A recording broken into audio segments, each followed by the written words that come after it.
This is AFCRDTV, and here at the Newton Followell Stadium in Loughborough, the final scoreline: Loughborough Dynamo 3, AFC Rushden Diamonds 0. Diamonds man of the match is Michael Harriman. So, Michael, you have the dubious honor of being interviewed by yours truly. I know it sounds like a broken record, but another frustrating day for Diamonds. I think we've got to start being honest with ourselves. The first half we weren't good enough. Let's be honest, we give ourselves a mountain to climb. I think we've got to start recognising that we need to be better all over the park, myself included. I take myself as a leader of this group, and maybe I need to look at myself maybe and start trying to drive these boys forward. But like I said, first half nowhere near good enough. Second half, red cards obviously changed the game a little bit, made it thing, but we give it a right go. We had some chances, but I think it's just back to the drawing board really. Well, I'm trying to be positive, Michael. Diamonds easily could have scored as many as at least 3 goals in this game. One in the first 30 seconds. Will Glennon almost scoring on a header, but Lewis King makes a great save for them.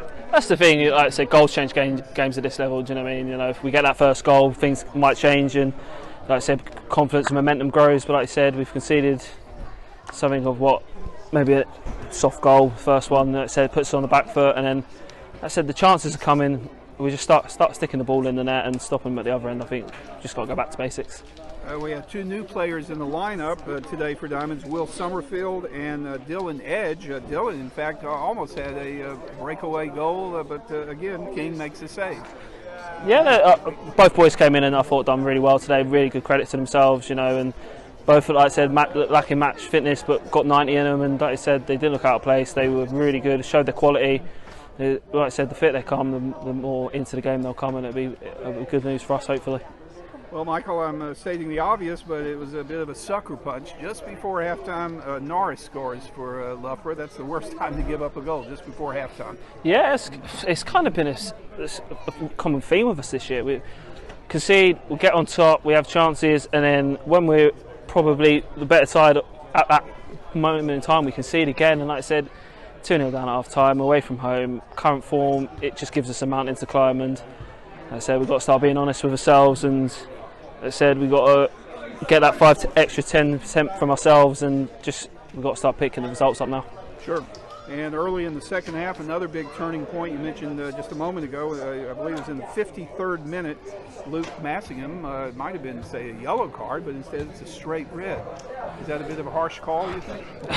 No, I don't try to interpret the laws. They're different for every referee. That's what the ref. Subjective. That's it. Yeah, it's obviously a call referee. The referee's given the red card, and like I said, if you look at it, it's a perfect excuse for boys to bark or maybe just give up. But we stood tall. We had chances after that. In fact, second half we could say we were the better team, and I said on another day, hopefully soon, that them chances will go in. Like I said, Ethan had one off the post, but no one cleared off the line. 1v1 save, so chances come in. But like I said, we just got to put them points on the board. How did practice go last Thursday? Because that seems like ages ago now, I suppose. But I mean, we put up a good fight against Corby Town on that bank holiday Monday, and practice on Thursday, I'm sure. Yeah, this is the thing. We need to make sure that we're taking. When we're practicing Thursday, we've got to make sure we're doing it at a standard where we can look back and go, right, we're ready for the game. And like I said, it's the build up to these. We need to do it properly, make sure that we know what we're doing as a side, and yeah, like I said, we're working hard, and hopefully things will turn. Exactly. Well, we'll all keep the faith, and we'll be back here at Loughborough next Saturday for FA Trophy. Perfect. Thank you. Thanks for your time. No problem. Well, Chris, you told me after Needham Market last season that it isn't luck if it keeps happening. Do you feel that's where your head's at the moment? Yeah, definitely. Yeah, I mean, look, it's just at the moment, it can't be continually bad luck if it's wrong. So we've got to look at, what we do. The first half performance today was not very good at all. Saying that, we probably we could have been 1-0 up after about half a minute. Keeper's pulled off a worldie. The goal they've got looked to be a good strike, and then they've almost given us a goal, haven't they? And Dylan has been cleared off the line, and then they get a free kick, which I thought we defended poorly right on half time, and you're going 2-0 down. We come out half time and you think, right, let's try and be positive and we'll try and have a go, and then of course your skipper gets sent off. But do you know what, second half I thought the boys were outstanding. I thought with 10 men they gave absolutely everything, and we've done everything but score. But I just feel at the moment, I think the boys let me down today first half, if I'm being honest. They've got to take some responsibility, you know. I said it when we lost at Nuneaton last year. Sometimes I get a little bit fed up where sort of I'll stand here, I'll do the interview and I will take full responsibility. As manager, I pick the team, I sign the players, I put them out there. But no players are coming up to me saying I take responsibility. Do you know what I mean? It's like, and I think they need to sometimes. I'm not passing the buck. I'm not saying it's down to them all the time or anything. But you know what? A lot of them are sulking and moaning. He ain't doing this job. He ain't doing that job. You're on the pitch. You know, show us what you can do. Show us what you're about. You know, I've made some really good players in my time, and you know what they look at first. Similar to myself, you look at what you do and how you conduct yourself. I got really disappointed with myself second half because I lost it a little bit with the referee. You know, it's you know, for the life of me, I can't see how it's not a red card. He gives him a yellow card when he's completely gone to stud our player, and I've got two players. I've got one blood coming out of our nose for one player. I've got Farrell on the floor, and I'm saying to the ref, "Can I go on the pitch?" He said no. The linesman says you can. Then the other ones, ref said you can. The linesman said no. Farrell was down. He didn't look over once. No, he did. Well, I told him he was down, but that's another story. I don't want to get caught up in it. But what I'm saying is, how I acted at that moment was not good, and I'm disappointed in myself because I got involved with something I shouldn't have got involved with. And it come from a little bit of worry because obviously there's a lot of blood coming from Joe's nose, and but it was poor for me. So yeah. In terms of the game as a whole, it's such a tough one to analyse because we've had 4 or 5 golden chances over the course of the 90 minutes. We've not taken any of them, which is obviously a theme that's occurring too many times this season. And they've got 3 chances, scored 3 goals, and similarly to the Bedworth game, we've not played as bad as 3-0 suggests, but that's ultimately how it is. Yeah. I mean, like I said, we've got to start all taking responsibility.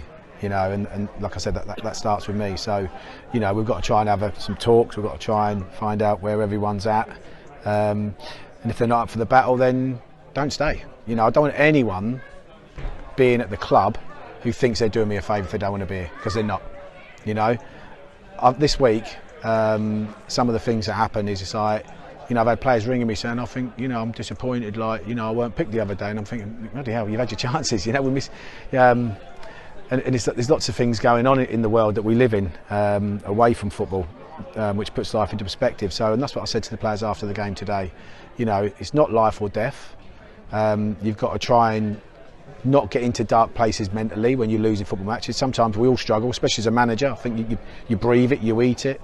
So we've got to stop ourselves from going down that road. And but I'm sort of waffling on because it's like I just feel that I'm really hurting. And I'm hurting because I like being Rushden manager, and at the moment the stats are showing that I'm not doing a very good job, and that's factual, you know. So, you know, it's got to change, isn't it? You know, and at the moment it's a struggle. It's a struggle where I feel like we're on the right path and we're doing something, and then you get a kick in the private parts, and you just think like, how has that happened? And that's where I sort of think, well, am I giving them too much encouragement when we've lost, where maybe I've blown them up too much and they've come out, they've not, for me, we've started the game poorly today, contradicting myself. I know we could have been in front, but I thought we were just all over the place a little bit, and there was something happening in the first half where we've got people going for the same ball, jumping up for it, and it's hard to take it all in, but yes, it's a disappointing day. 2-part question. Luke was obviously sent off in the second half. I think it's our first red card in like 3 years or something like that. And obviously Ben Garwood's gone off in the first half with that injury. In terms of Luke, I mean, obviously the red card rule is a strange one to say. Would you think he'll be available for next week? And what's the situation with Ben at the moment? Yeah, with Ben, it was quite bizarre actually, because he said he just felt a little bit dizzy after about 10 minutes. And then the same thing you get, I think the 6 minutes nearly up, the same thing you get with Ben is he doesn't want to come off. But as soon as I've took him off and he sat down, he's saying to me, yeah, I feel really dizzy. You know, and that's where I'm saying the boys, I'm not coming for Ben, but the boys have got to take a bit of responsibility. So actually, I'm not right, I need to come off. Do you know what I mean? It's just like, don't think you're doing me a favour, you're not doing me a favour. And that's why sometimes when we take players off when they go down, people, you've done that a bit quick. Well, yeah. Because I haven't got, you know, like with Joe, we didn't take too long with Joe when he's got blood coming out of his nose, because we don't want to be down with 9 men, do we? You know, yeah, it's Yeah, I don't know. The rules, I don't know. I don't know. Is it different for the trophy to the league? I don't know. I have a feeling it's like 10 days. Is it 10 and then it days? kicks in, I'm not So sure. yeah, I mean, look, 10 days is a long time. So you know, yeah, we'll see. Whatever the league decide when it is, we'll just have to accept that. So. Well, thanks for your time, Chris. We'll see you back here again next week. Cheers. Thank you.